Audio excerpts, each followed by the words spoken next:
L'ONU en action, un programme de la télévision des Nations Unies.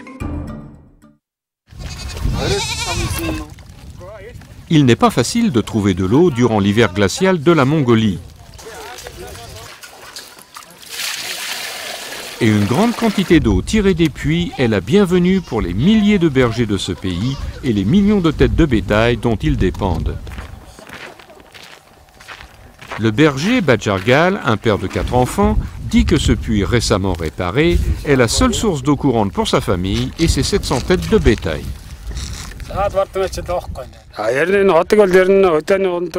Nous nous servons de ce puits pour tout, pour nos besoins d'eau quotidiens et pour notre bétail, et il en va de même pour tous les autres bergers de notre région.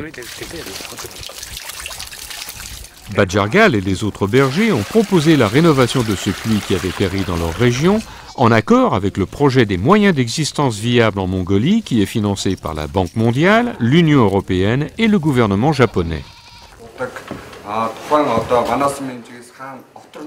Le programme d'initiative communautaire de ce projet réunit les membres de la communauté et les laisse décider des initiatives à financer avec les fonds du programme.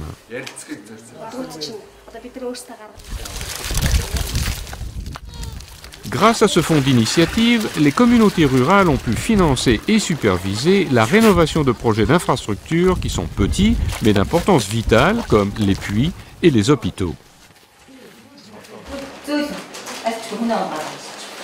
La ville mongole d'Ulzit a choisi de rénover ses centres médicaux en se servant de l'argent du fonds pour payer des nouveaux appareils, des lits, des draps et des fenêtres.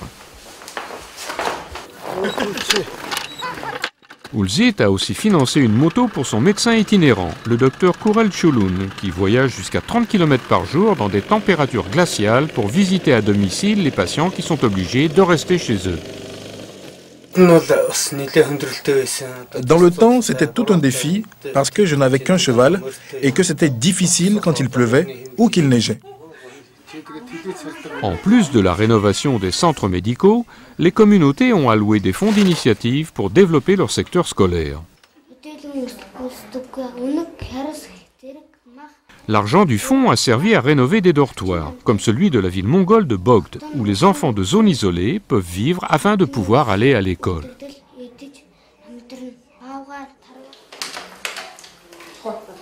La communauté de Bogd s'est servie de fonds d'initiative pour payer le matériel de la nouvelle cuisine des dortoirs, ainsi que des nouvelles chaises et des nouvelles tables pour sa salle à manger.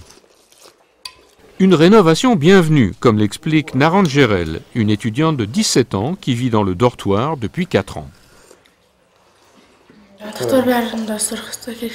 Tout ceci est très utile et rend notre environnement plus propice aux études. Et comme Naran Gerel l'explique, il lui faut étudier si elle veut réaliser son rêve de devenir médecin.